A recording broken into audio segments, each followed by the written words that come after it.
कल हमने देखा भी था कि डेसिमल नंबर्स हमारी कौन सी होती है, डेसिमल नंबर्स वो नंबर्स होती है जिनके अंदर जब हम पॉइंट लगा दें या फिर जिनके साथ में अगर हम डेसिमल अगर लगा दिया जाए, उनके अंदर कहीं भी हो सकता है कि वो स्टार्टिंग में हो सकता है कि दो नंबर, टू नंबर्स के बाद में हो, लेकिन अगर उनके बीच में अगर पॉइंट लगा हुआ है तो वो नंबर क्या कहलाएगी हमारी, अगर पॉइंट लगा हुआ है तो वो नंबर हमारी कहलाएगी डेसिमल नंबर्स या दशमलव संख्याएं कहलाएगी। तो आपको कहीं भी अगर पॉइंट वाले नंबर दिख जाए तो आपको ये एक ही बात कहनी कि सर ये वाले नंबर तो हमारी कौन सी हो गई, ये वाले नंबर तो हमारी डेसिमल नंबर या फिर दशमलव संख्याएं हो गई।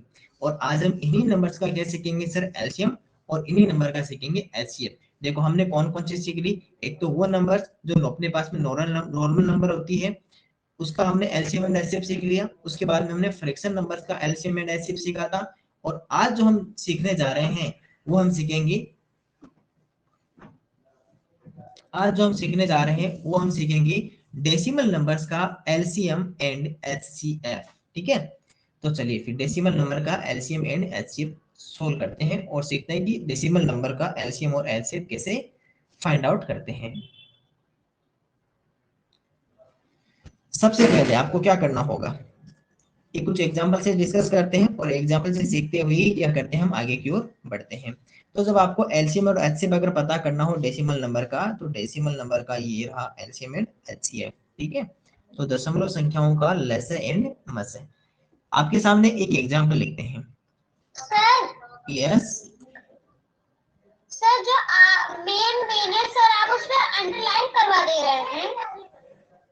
मेन मेनू से क्या आप, हाँ अंडरलाइन कर दिया ना मैंने हेडिंग में।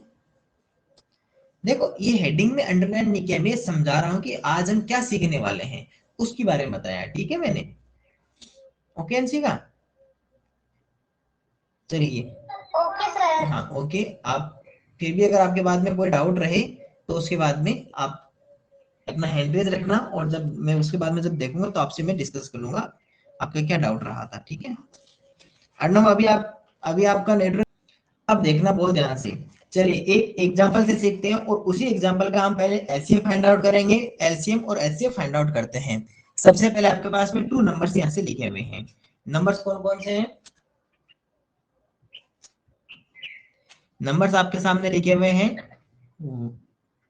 1.1.26 1.26। चलिए 1.26 यहाँ से एक तो लिखा हुआ है 1.26 एंड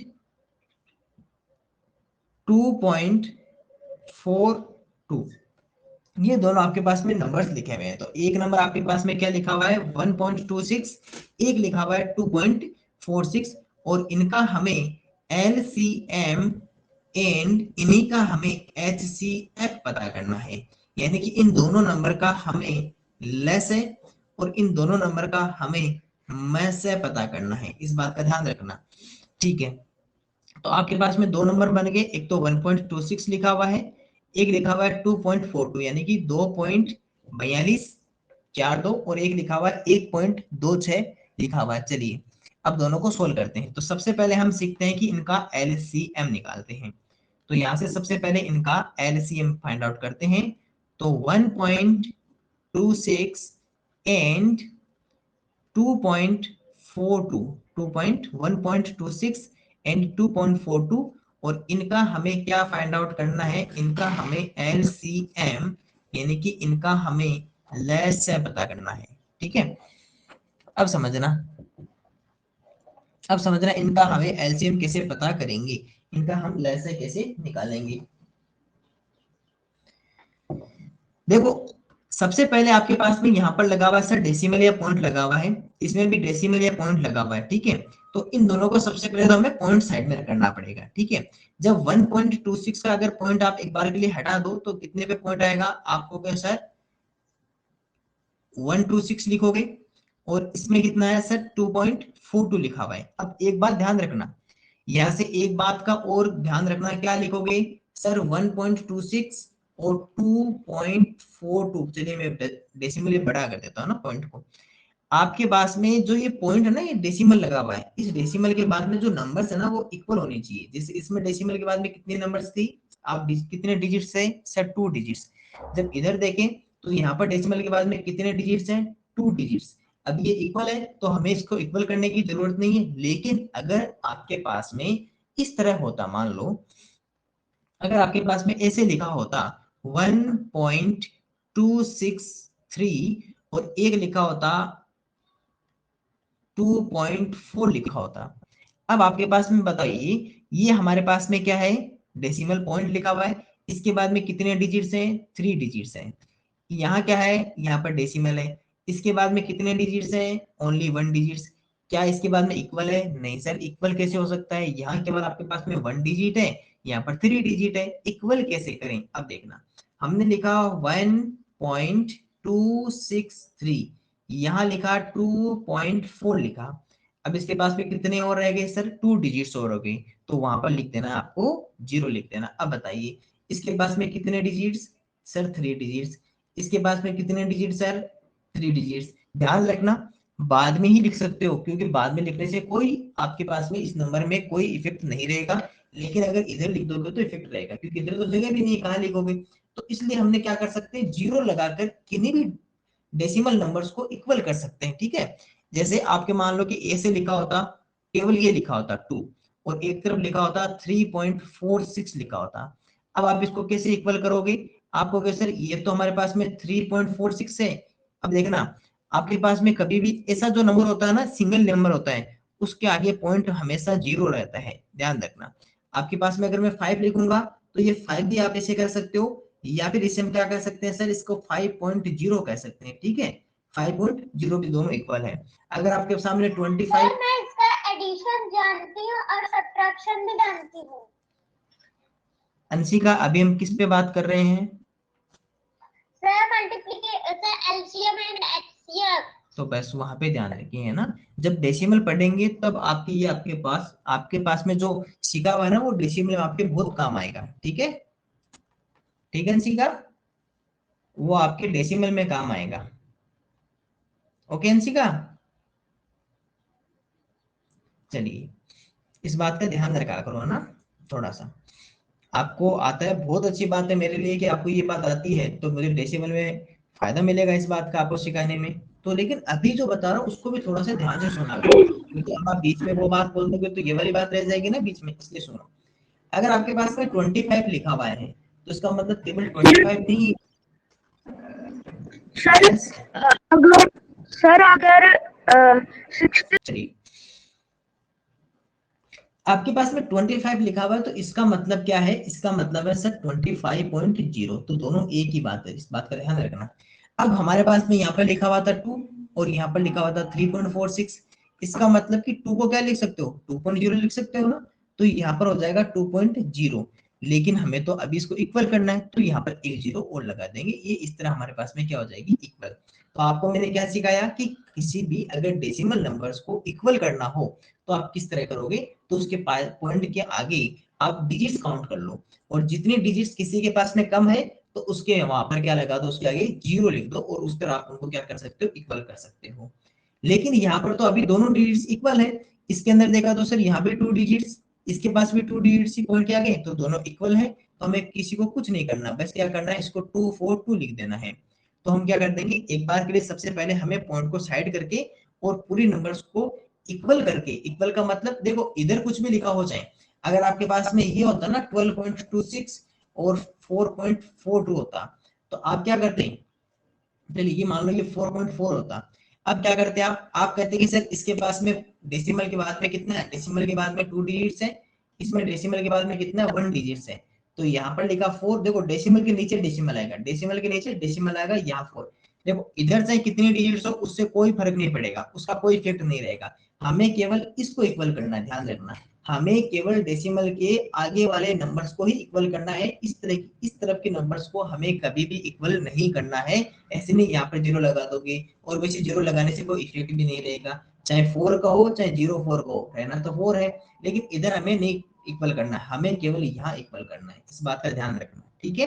तो मैंने दोनों बातें बता दी है कि अगर इधर होता, जैसे मान लो आपके मन में जिज्ञासा है कि सर यहाँ पे इक्वल नहीं हो तो क्या करें, तो यहाँ पे इक्वल ना तो उसको इक्वल करने की जरूरत भी नहीं है। हाँ, लेकिन यहाँ पर इक्वल होनी जरूरी है, ठीक है, पॉइंट के आगे की तरफ। तो ये बात भी आपकी मैंने जिज्ञासा आपके पास में शेयर कर दी है।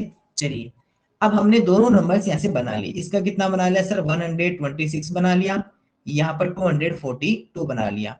थोड़ा सा अपना एलसीएम थोड़ा बड़ा होगा क्योंकि इस तरह के नंबर्स इस तरह की रह गई है 126 और 242, लेकिन हम थोड़े डरते थोड़ी हैं, हम तो आराम से सोल्व कर देंगे। अभी चुटकी में इसको सोल्व कर देंगे। देखो सर, बनाते हैं सबसे पहले यहाँ से इन दोनों को हटा देता हूँ।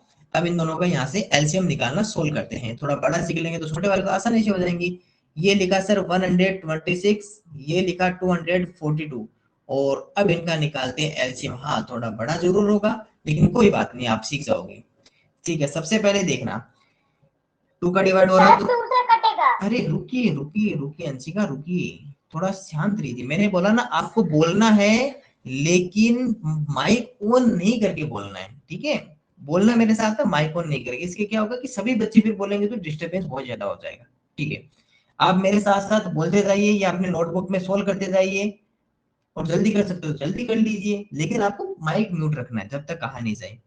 सबसे पहले 2 से डिवाइड किया, हमने देखा कि सर इसमें 1 में तो डिवाइड नहीं होगा, 12 में होगा, तो 2 6 जा 12 होगा, और उसके बाद में 2 3 जा 6, यहाँ पर क्या 2 1 जा 2, 2 2 जा 4, 2 1 जा 2।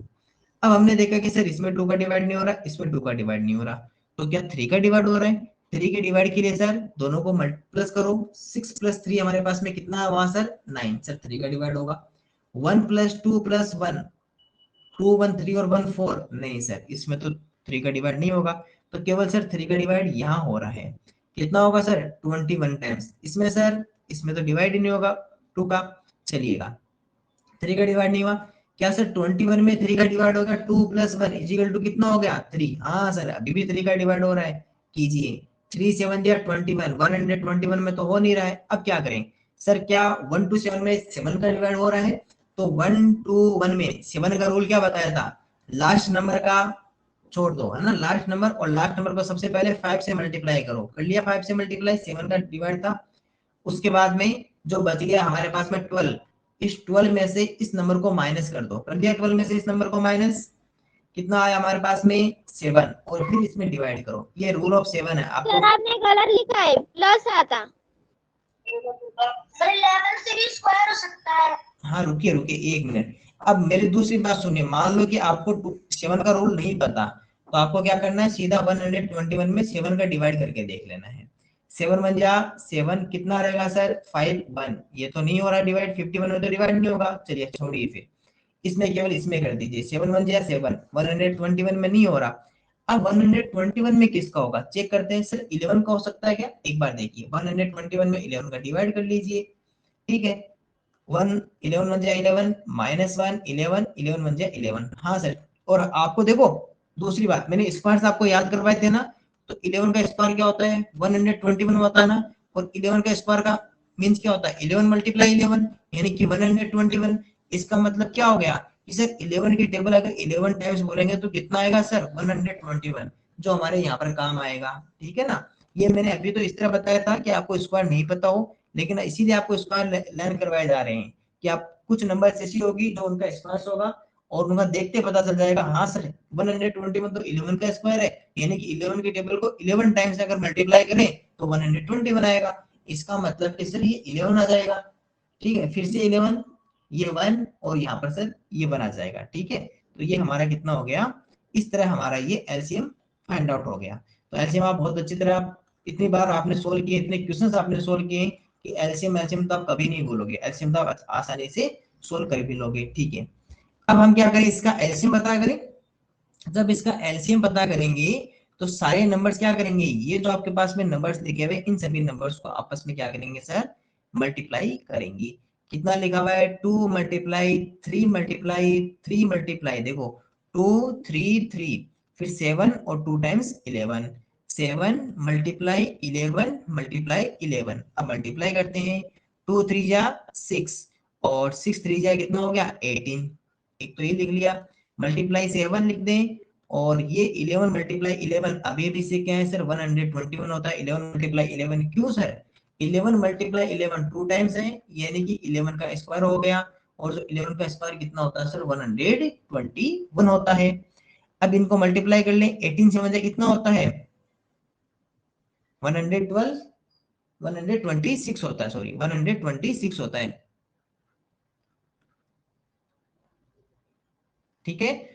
उसके बाद में मल्टीप्लाई 121। अब इनको तो आपको मल्टीप्लाई करना ही रहेगा, जो आपको बहुत आसानी से आता है, कर लेते हैं। सबसे पहले 6 वन जा 6, 2 वन जा 2 और 1 वन जा 1, मल्टीप्लाई 2 6 जा 12, 1 रहेगा कैरी, 2 2 जा 4 और 1 कितना हो गया सर 5, और 2 वन जा 2 रहेगा, मल्टीप्लाई डबल लगेगा। अब इसको करते हैं 2 6 जा 1 6 जा 1, 1 2 जा 2 और 1 1 जा 1, चलिए 6 2 और 2 4, 6 और 5 11, 11 में 1 के और ऐड कर दिया तो 12, 1 रहेगा कैरी, 2 और 2 4 और 1 5, और ये आ गया 1। तो आंसर कितना आ गया सर 1 5 2 4 6। इसका ये क्या है, इन दोनों का LCM है, ठीक है। मल्टीप्लाई और डिवाइड देखो आपको बार बार प्रैक्टिस करोगे तो अच्छी स्पीड होने लग जाएगी, है ना, इसीलिए ये बार बार आएंगे, तो बार बार हम बार बार प्रैक्टिस करेंगे तो अपने अच्छे हो जाएंगे, ठीक है।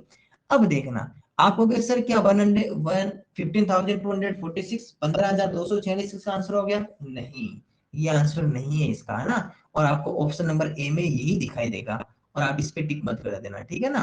क्यों नहीं है? वो इसलिए नहीं है, देखो आपको क्वेश्चन में क्या दिया हुआ था, डेसिमल दिया हुआ था। अरे रुकिए एक मिनट, रुकिए रुकिए रुकिए, बोला ना अपना हैंड रेस करके रखो। आपने कहा, आपने क्वेश्चन में क्या दिया हुआ था, डेसिमल नंबर्स, दशमलव संख्या थी, क्या यहाँ पर कहीं भी डेसिमल है? सर यहाँ तो डेसिमल ही नहीं है, तो फिर क्या करें?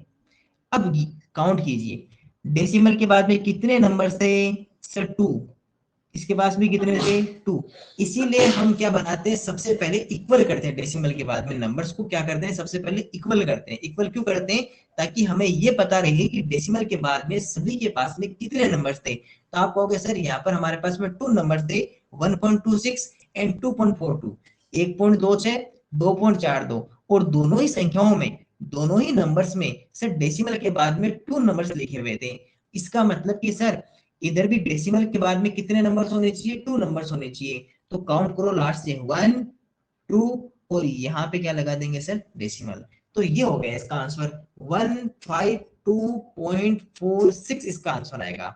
कैसे किया सर? सबसे पहले हमने सभी नंबर्स का जो डेसिमल के बाद में इक्वल लगाया, इक्वल करने के बाद छोड़ दिया, एक सेम नंबर बनाने, उनका करने के बाद में जो आंसर आया, फिर यहाँ पे देखा कि सर डेसिमल के बाद में कितने नंबर्स है, तो हमें पता सर चला सर डेसिमल के बाद में 2 नंबर्स हैं। तो यहाँ भी हमने सर 2 काउंट करके, एक मिनट अपना हैंड रेज रखो ना, कहा था ना, थोड़ा सा रुकिए ना, थोड़ा सा इंतजार कीजिए। फिर हमने देखा कि सर 2 नंबर्स के बाद पहले हमने क्या लगा दिया, डेसिमल यहाँ से लगा दिया, ठीक है। अब मैं सभी से डिस्कस कर लेता हूँ डाउट का, अपना हैंड रेज करके रखना, और इतने समय में जो स्टूडेंट्स फाइंड आउट कर सकते हैं वो इनका HCF फाइंड आउट कीजिए, और मैं बाकी सभी स्टूडेंट से कुछ डिस्कस कर लेता हूँ। 1.26 एंड 2.42, ये तो था ना 1.26 एंड 4.26, इनका आपको HCF, जिसे मैथ्स से कहते हैं, ये आपको पता करना है। और ये एक बार के लिए सोल्व करके कोशिश कीजिएगा, ट्राई कीजिए, क्या आप सोल्व कर सकते हो क्या? बाकी फिर मैं डिस्कस को करूंगा ये आपसे, ये भी मैं आपको बता देता हूँ। देखो अगर किसी भी नंबर को डेसिमल है तो डेसिमल का आंसर हमेशा डेसिमल में ही रहेगा, लेकिन अगर मान लो हमारा अभी ये आंसर ये होता 15200 आता, और उससे पहले हमें काउंट करके यहाँ पर 0 लगा देते, तो अब ये जो नंबर है ना, इस नंबर को हम ये 152 भी लिख सकते हैं, ठीक है, क्योंकि लास्ट में 00 होते हैं, उन्हें हम हटा सकते हैं, लेकिन जब 00 होता है, ठीक है निशीश, बाकी तो डेसिमल का आंसर डेसिमल में ही रहेगा। ओके यस सर, ठीक है, गुड। और देखो जब भी अच्छे फाइंड आउट करेंगे ना, मैं यहाँ पे थोड़ा सा हिंट दे देता हूँ, तो सेम वही कहानी, सबसे पहले इन दोनों नंबर्स को हम इक्वल लिखेंगे, पॉइंट के बाद में जो डिजिट्स है वो इक्वल है क्या, हमने देखा कि पॉइंट्स के बाद में डिजिट्स इक्वल हैं दोनों के। जब पॉइंट्स के बाद में डिजिट्स हमारे पास में इक्वल है, तो हम ऐसा का ऐसा यहाँ लिख देंगे 1.26 1.26, इसको तो बना देंगे 126 बना देंगे। 2.42 2.42 इसको क्या बनाएंगे? हेलो,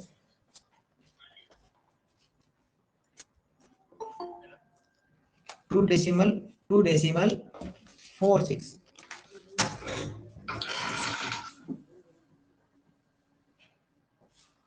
2.42 इसे बना देंगे हम 242 कर देंगे, क्योंकि डेसिमल हमने हटा दिया। अब ये दोनों बन गए। अब इन दोनों नंबर्स का हमें क्या फाइंड आउट करना है? HCF पता करना है। तो 126 एंड 242, 126 और 242, इन दोनों नंबर का हमें HCF या मैं से पता करना है। देखिएगा, आपको सोल्व करना है 126 का। तो इसके लिए क्या करेंगे सर? सबसे पहले हम 126 का यहाँ से एलसीएम पता करेंगे। उसके बाद में सर 242 का एलसीएम पता करेंगे।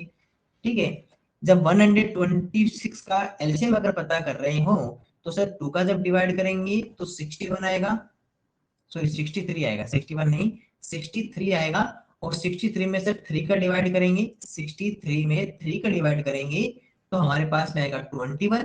21 में फिर से 3 का डिवाइड हो रहा तो सर 3 7 जा 21, फिर 7 का डिवाइड करेंगे और यहाँ से 1 आएगा। यहाँ पर सर 2 का डिवाइड करेंगे तो 121, और 121 तो हमें पता है सर 11 की टेबल में आता है।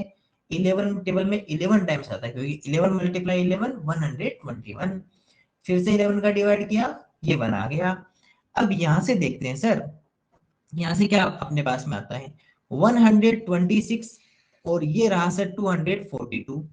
दोनों को लिखिए। सभी स्टूडेंट्स क्लास में ध्यान देंगे। अभी पेन कॉपी को एक बार साइड कर लीजिए, है ना, क्योंकि यहाँ तक आप कर लोगे आसानी से, इसके बाद वाले प्रोसेस में बता रहा हूँ, इसलिए सभी स्टूडेंट्स क्लास में ध्यान देंगे। पेन कॉपी को साइड में रख दीजिए, क्योंकि इसके बाद की प्रोसेस थोड़ी इंपॉर्टेंट प्रोसेस है। ठीक है, अब सुनिए मेरी बात। हमने सबसे पहले इन दोनों का एलसीएम फाइंड आउट कर लिया। दोनों का देखो, सबसे पहले हमने डेसिमल हटा दिया, जैसा हमने किस में निकाल रहे थे, एलसीएम में। सबसे पहले डेसिमल को एक बार साइड कर दिया, दोनों नंबर्स बना दिए, दोनों का एलसीएम पता कर लिया, क्योंकि हमें ऐसे पता करना था, तो दोनों का अलग अलग एलसीएम निकाल लिया। इसके बाद में यहाँ से इसका तो कितना आ गया सर?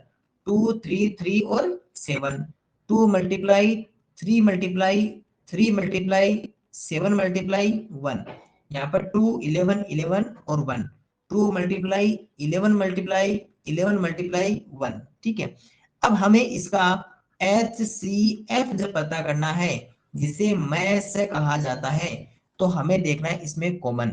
और आपको क्या मिला सर? इसमें तो हमें सर 2 रुपीज का कॉइन हमें इन दोनों के अंदर सेम दिखाई देता है। बाकी सर इसके पास में तो 11 रुपीज का कॉइन है, कहीं नहीं है। हाँ सर, एक 1 रुपीज का कॉइन और इनके पास में सेम रहता है। बाकी इसके पास में 3 रुपीज के कॉइन है, इसके पास में नहीं है। इसके पास 7 रुपीज है, इसके पास नहीं है। तो क्या रखा सर हमने? 2 मल्टीप्लाई 1, कितना रहेगा? 2। अब देखो ये हमारे पास में कितना आ गया सर? 2 आ गया। अब ध्यान से सुनो ना इस बात को। आपके पास में क्या आया? आपके पास में आया 2। लेकिन सर हमें तो ऑप्शन में क्या दे रखा है? हमें, सॉरी ऑप्शन नहीं, हमें क्वेश्चन में क्या दे रखा है? क्वेश्चन में सर पॉइंट के बाद में 2 डिजिट्स यहाँ पे लिखी हुई है। पॉइंट के बाद में कितने डिजिट्स लिखी हुई है सर? 2 डिजिट्स। इसमें भी 2 डिजिट्स है। तो सर आपको भी सबसे पहले 2 डिजिट्स यहाँ लिखनी होगी और उसके बाद में यहाँ पे पॉइंट लगाना होगा। ठीक है, आपको भी 2 डिजिट्स लिखनी होगी। लेकिन सर हमारे पास में जो आंसर आया है वो तो कितना आया सर? 2। हमारे पास में तो कितना आया? 2। अब जब इसको काउंट करेंगे तो ये 1 तो ये रहा, फिर 1 ये रहा, और फिर क्या लगेगा हमारे पास में? पॉइंट। फिर हमारे पास में कितना रखेगा सर? पॉइंट रहेगा उसके बाद में। तो जब इसका अगर पता करें सर, तो यहाँ पर कितना आ गया सर? ये तो आ गया 0 0 2 आ गया सर इसका तो, और ये आ गया 0। क्योंकि देखो, आप ये नहीं कह सकते सर 2.00 लिख सकते हो। अरे 2.00 कैसे लिख सकते हो? देखो, आपके मन में तो आएगा ना कि सर इसको 2.00 नहीं लिख सकते क्या? लेकिन कैसे लिख सकते हो सर? आपको पॉइंट अगर 2 डिजिट लिख दे तो ऐसे लिख दे? नहीं, आपको जो आपके पास में आंसर आया है ना, उसमें ही 2 डिजिट निकालने। अब आंसर तो आपके पास में कितना है? 1 डिजिट। फिर 1 डिजिट इधर और बनाओ और फिर पॉइंट लिखो। याद करो, जब हम नंबर सिस्टम में सीख रहे थे उस समय ऐसे हम डिजिट्स लगा रहे थे। 1 मिनट के लिए हैंड रेस के लिए माइक ऑन मत कीजिए ना, क्योंकि हमारे पास में कितना डिजिट में आंसर आया सर? 1 डिजिट में आंसर आया। जब 1 डिजिट में आंसर आया तो 1 डिजिट तो यहाँ से हमने काउंट कर लिया। फिर इसके बाद में ये 1 डिजिट ये वाला और आ गया, और फिर हमने क्या लगाया सर? पॉइंट लगाया। तो यहाँ पर क्या लिख देंगे सर? 0, और यहाँ पर क्या लिख देंगे? 0। ऐसा हमने जब सोल्व कर रहे थे तो आपको याद आ रहा होगा कि जब 10 का हम डिवाइड कर रहे थे किसी नंबर में, तो हम जब इधर काउंट कर रहे थे तो हमारे पास में कुछ ऐसे नंबर होता था और फिर हमें 3 डिजिट्स और चाहिए होती थी, तो हम क्या बना देते, ऐसे तो बना देते, अगर पॉइंट के बाद में 3 डिजिट्स चाहिए तो इस तरह बनाते। सेम कहानी यहाँ करेंगे, पॉइंट के बाद में 2 डिजिट्स है लेकिन आंसर हमारा 1 डिजिट में है, तो 1 डिजिट तो ये रहेगा और पॉइंट तो इधर रहेगा ना, क्योंकि पॉइंट तो इधर रहेगा डिजिट के। आप ये इधर थोड़ी ले जा सकते हो, आपको इधर लेके जाना पड़ेगा, क्योंकि आपका जो आंसर है वो पॉइंट से 2 टाइम्स होना चाहिए। जैसे यहाँ पर हमारे पास में टोटल आंसर था, उसमें हमें 2 डिजिट्स यहाँ पे काउंट की, तो यहाँ पर हमने ऐसे थोड़ी लिखा था कि इसके बाद में 2 डिजिट 0 0 लगा दो। जब हमने यही यहाँ पर ये लिखी है तो यहाँ भी सेम कहानी ये करेंगी। तो आपको समझना है क्या मैं बताऊं, आपको इस तरह समझना है कि आपके पास में जो भी आंसर आए ना, उस आंसर को ही आपको पॉइंट बनाना है, उस आंसर को ही क्या बनाना है, पॉइंट बनाना है।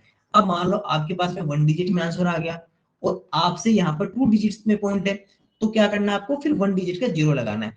आप कहोगे सर यहाँ पर अगर 4 पॉइंट के बाद में 4 डिजिट्स होते हैं हमारे पास में ऑप्शन में, तो क्या करते हैं सर, आपके पास में तो आंसर है 2, तो 1 तो ये रहा, 2 3 4 और फिर यहाँ पर पॉइंट लगा दे, ठीक है। फिर हमारे पास में कितने जीरो लिखते हैं सर, 3 जीरोस और लिखते, क्योंकि हमारे पास में जो क्वेश्चन में जो पॉइंट है वो कितने डिजिट्स के, पहले 4 डिजिट्स के, तो आंसर भी हमारा कहाँ रहेगा सर, 4 डिजिट्स का। लेकिन आपके पास में तो 1 डिजिट है, तो 3 डिजिट की जगह क्या लिख दोगे सर, 0 0 0 लिख दोगे। लेकिन अभी हमारे पास में ऑप्शन में कितने डिजिट्स हैं, अभी हमारे पास में ऑप्शन में 1 डिजिट का आंसर आया, जबकि क्वेश्चन हमें 2 डिजिट्स में पूछा है, क्योंकि पॉइंट के बाद में 2 डिजिट्स होने चाहिए, तो यहाँ पर 1 डिजिट ये रहा और इसके पहले एक और डिजिट में हमने 0 लिख दिया, और इस तरह ये हमारा आंसर सोल्व आउट हो गया। चलिए वो स्टूडेंट अपना हैंड रेज कीजिए, जिनको ये बात समझ में आ गई है वो अपना हैंड रेज कर दीजिए। जिनको ये दोनों क्वेश्चन एलसीएम एंड एचसीएफ समझ में आ गया वो हैंड रेज कर दीजिए। मैं इक्वल बता देता हूँ, ठीक है, यहाँ से सुन लीजिए इक्वल कैसे करेंगे। आपके पास में क्वेश्चन में आ गया सर 4.2 आ गया, और यहाँ से आ गया सर 3.02 आ गया। अब सर यहाँ तो इनमें दोनों में डिफरेंस है, यहाँ पे तो इसके बाद में पॉइंट के बाद में 1 डिजिट, यहाँ पे 2 डिजिट, क्या करें, तो करना कुछ नहीं है, आपको यहाँ पर 0 लिख, यहाँ पर 0 लिख देना है, ठीक है। यहाँ पर 0 लिख देंगे तो ये क्या होगी सर, इक्वल होगी। अब आराम से तो आप कर ही सकते हो सर, ये बन जाएगा 420 और ये बन जाएगा 302, कितना है जी, बस इक्वली तो करना था, अब कर लीजिए एचसीएफ, ठीक है। अब एचसीएफ करने के लिए क्या करोगे, सबसे पहले आप 400, यस मुझे ना 151 कितने बार में आता है किसकी टेबल में? अरे भाई ये मैं नहीं बताऊंगा, ये तो आप एक बार आप करो, ठीक है ना, कोशिश करो आप, ऐसे फिर मैं थोड़ी बताऊंगा। कोई बात नहीं, तो नहीं आता तो आप एक बार ट्राई करो, फिर मैं तो बताऊंगा ही। अब इन दोनों का आप एलसीएम पता कर लो, ठीक है। चलिए एलसीएम कीजिए, रिकॉर्डिंग करना भी भूल गए थे, ठीक है। तो सबसे पहले हमने क्या किया, 420 में जब एलसीएम किया तो इस तरह हमने एलसीएम कर लिया, 2 का किया तो 210, फिर 2 का डिवाइड किया तो 105, फिर 5 का डिवाइड किया तो 21, 3 का भी कर सकते हो, पहले 5 का कर दिया 21 आ गया, फिर 3 का किया 7, 7 का किया 1 आ गया। तो 302 में जब 2 का डिवाइड किया तो 150 बनाया। अब हम 151 में देखें कि सर यहाँ कैसे होगा। सबसे पहले 151 में 2 का डिवाइड नहीं हो सकता, 3 के डिवाइड के लिए एडिशन करो, 5 1 6 और 1 7, सर 7 बन रहा है, 3 का नहीं होगा। 4 के लिए यहाँ तक होना चाहिए, ये भी नहीं होगा। 5 के लिए यहाँ पर 0 है, 5 होना चाहिए, नहीं हो सकता। 6 के लिए सर 2 से डिवाइड होना चाहिए और 3 से दोनों से होना चाहिए, ये दोनों से नहीं हो रहा। 7 के लिए सर 7 का डिवाइड नहीं हो रहा। 8 के लिए 8 का डिवाइड नहीं हो रहा। 9 में तीनों का सम में 9 का जो 7 है 9 का डिवाइड नहीं होगा। 10 में यहाँ पे 0 चाहिए, और 11 में क्या चाहिए सर, 11 में इन दोनों का प्लस और इसका माइनस करो, ये 1 और 1 2 और ये माइनस, सर 11 का नहीं होगा। इसका मतलब कि सर हो सकता है ये एक प्राइम नंबर हो, और ये प्राइम नंबर होती है, ठीक है। जब 200 तक प्राइम नंबर देखें तो 151 आपकी एक प्राइम नंबर होती है। दूसरी बात, मैंने आपको एक दिन ये भी तो बताया था कि प्राइम नंबर कैसे पता करते हैं, ठीक है। वो फॉर्मूला भी मैंने आपको बताया हुआ है, देखो कैसे पता करते हैं, मैं आपको थोड़ा सा हिंट दे देता हूँ। आपको लगे ना कि सर इसका 11 से किसी में डिवाइड नहीं हो रहा, तो आपको क्या करना है, सीधा ये चेक कर लेना है कि क्या सर ये एक प्राइम नंबर तो नहीं है, कहीं ऐसा तो नहीं है। चलिए पता करते हैं, देखो प्राइम नंबर कैसे पता करते हैं बता रहा हूँ। 151 आपके पास में नंबर है, ठीक है। आपको ये देखना है कि ये किसके स्क्वायर से कम है, तो आपने कई स्क्वायर भी लर्न किए हैं। 11 का स्क्वायर कितना होता है सर 121, 12 का स्क्वायर कितना होता है 144, 13 का स्क्वायर कितना होता है सर 169। तो सर ये 12 के स्क्वायर के और 13 के स्क्वायर के बीच में आता है, यानी कि 144 और 169 इन दोनों के बीच में आता है। तो ये इसके इससे छोटा है ना, 13 के स्क्वायर 169, इनसे छोटा है 151। देखो कैसे कर रहा हूँ, सबसे पहले आपको जो नंबर है उसको लिखना है, फिर उसके बाद में ये चेक करना है कि ये किन दोनों स्क्वायर के बीच में आता है। तो यहाँ से हमें पता चला कि सर 12 का स्क्वायर 144, 13 का स्क्वायर 169, 169 इन दोनों के बीच में। तो इसका मतलब कि सर ये 169 से छोटा है, जो किसका स्क्वायर है 13 का, तो सर ये 13 के स्क्वायर से छोटी है। अब आपको क्या करना है, बहुत ध्यान से समझना, ये किसके स्क्वायर से छोटा है 13 के स्क्वायर से छोटा है। तो आपको 13 के स्क्वायर से पीछे सभी प्राइम नंबर लिखनी है, कौन सी लिखनी है 13 से छोटी। चलिए मैं इसको इसका एरो इधर ही बना देता हूँ, ठीक है, इसका एरो इधर बना देता हूँ, इधर ही बना देता हूँ ताकि समझ में आए।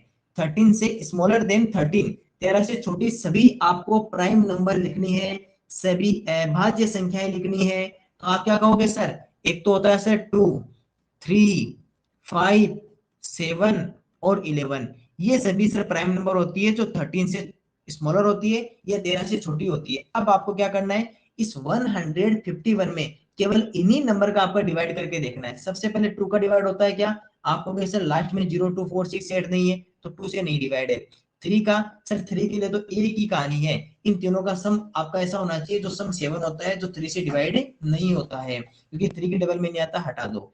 5 से सर लास्ट में 0 या 5 चाहिए, जो भी इसके पास नहीं है तो 5 से डिवाइड नहीं है। 7 से सर 7 से डिवाइड करके देख लेते हैं 151 को, 7 टू जा 14, 111, सर 11 में कैसे डिवाइड करोगे, सर 7 से डिवाइड नहीं है। 11 का सर 11 का एक ही कहानी है, एक छोड़ के एक को प्लस करो, तो 1 और 1 कितना हो गया सर 2, और इसके बाद में यहाँ पर कुछ नहीं है तो कितना रहेगा सर 5। इन दोनों का माइनस कर दो, माइनस करने पर आएगा सर 3, जो 3 11 से डिवाइड नहीं है, तो सर ये 11 से भी डिवाइड नहीं है, तो किसी से भी डिवाइड नहीं है ना, इसका मतलब कि सर ये प्राइम नंबर या अभाज्य संख्या है। दोबारा बता रहा हूँ, ठीक है, एक बार और एक नए नंबर के साथ में बता रहा हूँ प्राइम नंबर कैसे पता करोगे। मान लो मैं एक रेंडम कोई भी नंबर, एक मिनट सुनिए, हाँ अंशिका बोलो। सर बोल रहे हैं कि सर 151 का भी हमारा भाग सर हमारा एचसीएफ रहेगा। हाँ तो एक मिनट सुनिए ना, पहले मैं जो बता रहा हूँ सुनिए, आपको प्राइम नंबर कैसे पता करते हैं वो बता रहा हूँ, ठीक है। एक नंबर और लेके मैं एक रेंडम नंबर लेता हूँ, ठीक है।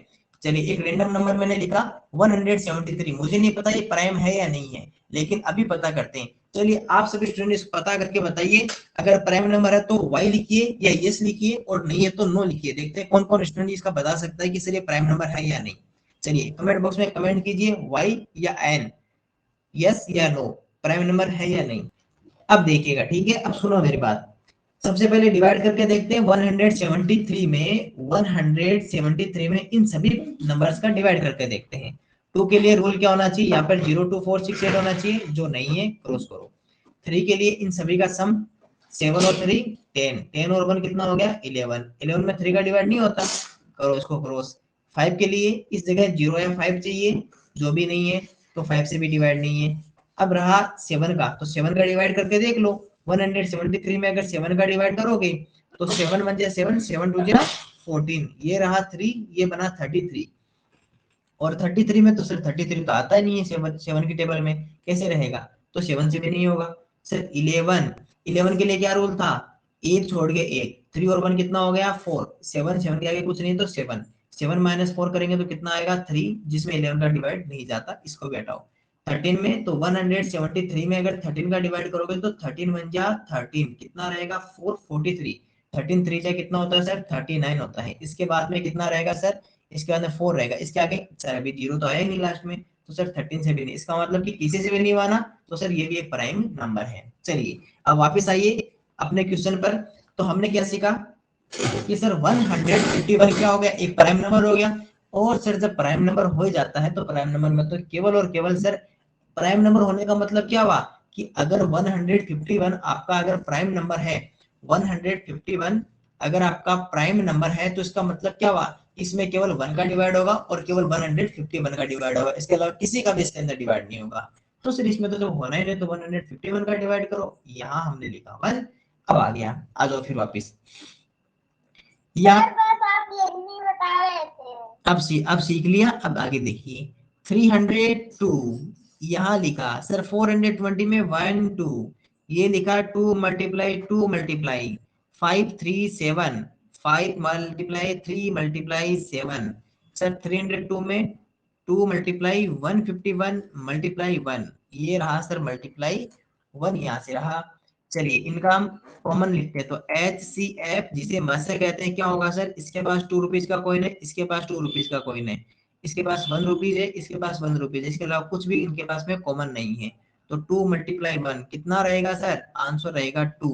लेकिन सर अभी तो हमें पॉइंट भी तो लगाना है, वो कैसे भूल गए सर, कितने पॉइंट के बाद में कितने डिजिट्स है सर, 2 डिजिट्स। तो सर हमारे पास में 1 डिजिट तो है पहले से, 1 और लिख लेंगे, 0 फिर पॉइंट और उसके बाद में 0, तो 0.02 ये यहाँ से आंसर हमारे पास में रहेगा। तो मेरे को उम्मीद कर रहा हूँ सभी की समझ में आ गई होगी बात। चलिए हैंड रेस कीजिए जिनकी समझ में आ गई वो हैंड रेस कीजिए, जिन्हें समझ में आ चुका है ये बात